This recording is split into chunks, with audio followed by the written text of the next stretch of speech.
Hello, welcome to the Église Sainte-Thérèse in Hirson in France. This is a former church in which I live and which has become a kind of artistic residence for me. It is my pleasure to share with you in every way I can my love of music with a few thoughts that may come to me along the way about pieces of music that I love and things about what I've done in this environment. And I would be very happy to say a little bit about the video you're about to see, which is about a piece that I'm sure many of you know very well, the Goldberg Variations, but seen maybe from the angle of a tradition of works which you may know a bit less well. The Goldberg Variations are, in some sense, the last of its kind, and not the first of its kind.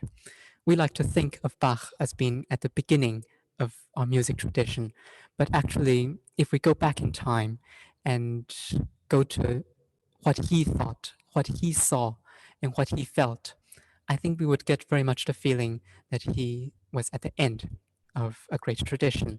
And what I would like to do is to explore this great tradition, which, to my feeling, started with the great English composers of the Virginalist period: Thomas Tallis, William Byrd, John Bull, Orlando Gibbons, Giles Farnaby, Thomas Tompkins. And I would like to invite you on a voyage through this wonderful world of what could be called the great golden age of keyboard music, or in any case, its first flowering.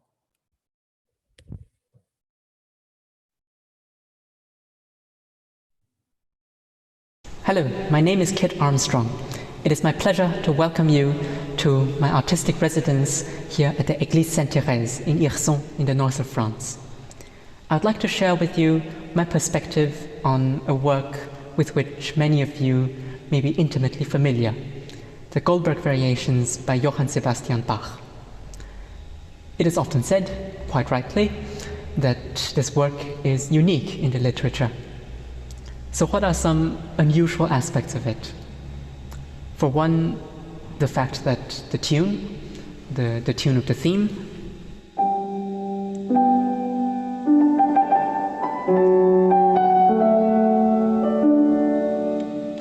plays absolutely no role in the ensuing variations.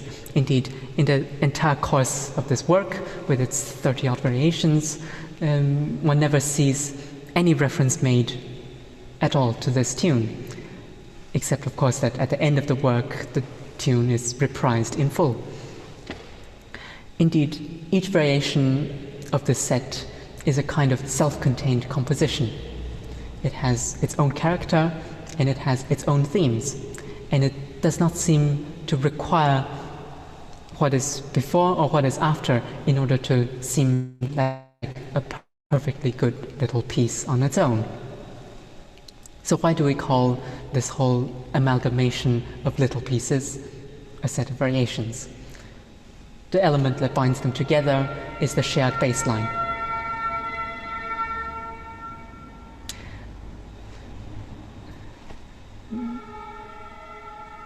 I would like to take the opportunity afforded by that interruption to express my sincere debt and gratitude to all those who are doing that, while I allow myself to do this. So the element that binds together all these little pieces, which seem compositions self-contained, is the shared bass line. Each of these little pieces has the same harmonic progression. Now, normally we would call such a thing a passacaglia being a kind of composition composed of segments, where each segment shares a bass line or a harmonic progression. This brings me to what I might consider the central point of this presentation, which is that when we look at the Goldberg Variations from a historical perspective, many of the things which may seem unusual to us are actually part of the heritage that Bach received, part of the tradition which surrounded the Goldberg Variations and its predecessors. In the beginning, Passacaglia and variation were intimately linked. One could say that they were two sides of one coin, or even two figures on one side of a coin. There was a third word for this kind of composition, which developed a line in the way of repeating it and putting various things around it. This word was ground, indeed an English word for these composers which brought this kind of autonomous instrumental music to its first high point were of the English school of William Byrd, John Bull, Giles Farnaby, Orlando Gibbons, and others. I would like to play for you a particularly eloquent example of this kind of fluid transition between what we consider Passacaglia and what we consider variation. It is a ground by William Byrd called the Second Ground, and for the first half of this piece we have what we could consider a kind of Passacaglia, meaning that each little section has the same bass line and develops its own themes and is in that way self-contained. Now, at a certain point in this piece, the bass line becomes a melody.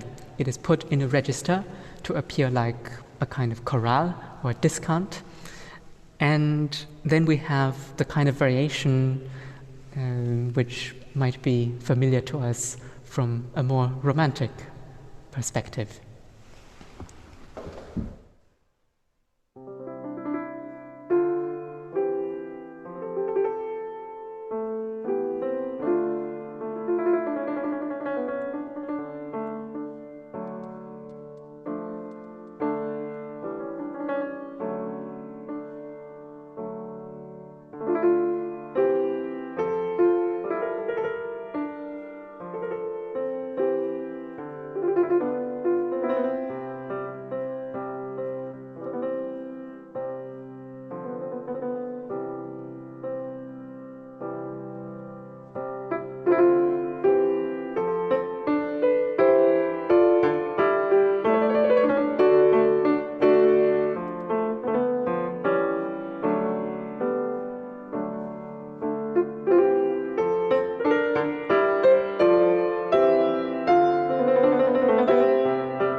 Next time, I'd like to continue exploring the idea of variations from this angle and start approaching the Goldberg Variations with another work by William Byrd, which shows many aspects which we might find unusual and noteworthy in Bach's great keyboard masterpiece.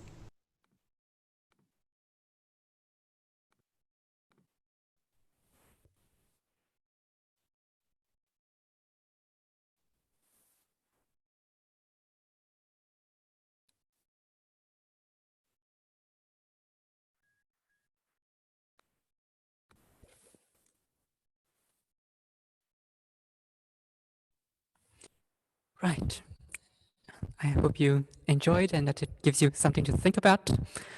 I'll be very happy to see you again next time when I continue this exploration with a few more works from this period of music, which has a special significance for me personally, but also, as I'd like to think, for the whole history of our music and the appreciation of what is, in the end, great art. Thank you very much, and good evening.